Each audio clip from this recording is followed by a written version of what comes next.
quartier de l'Ariane à Nice. À la mosquée Al-Forcan, l'heure est au recueillement.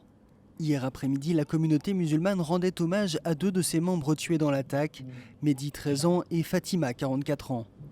Dans ce quartier du nord-est de Nice, des élus et des responsables d'autres religions, comme le père Brutzon, sont venus soutenir le deuil de leurs frères musulmans.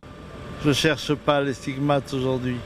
Je cherche les larmes pour m'y associer et dire que notre Dieu à tous, c'est celui qui pleure avec ceux qui pleurent. Aujourd'hui, pleurons avec ceux qui pleurent. Pleurer avec ceux qui pleurent, les musulmans aussi étaient présents lors de la minute de silence sur la promenade des Anglais. Mais certains se sont fait insulter lorsqu'ils sont venus se recueillir.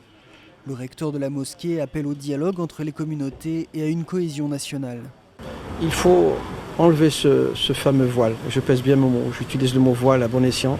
Il faut enlever ce voile qui est tenté d'être mis entre les différentes parties de la communauté française, la communauté nationale. Nous devons réagir comme un seul homme, avec des apparences différentes, avec des religions différentes, peu importe. Et aujourd'hui, je crois que c'est un peu tout ça qui est ressorti de cette très belle cérémonie.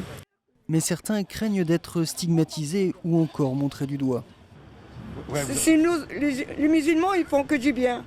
Ça, c'est les gens qui sont psychopathes. Les musulmans, ils font pas ça, ils tuent pas.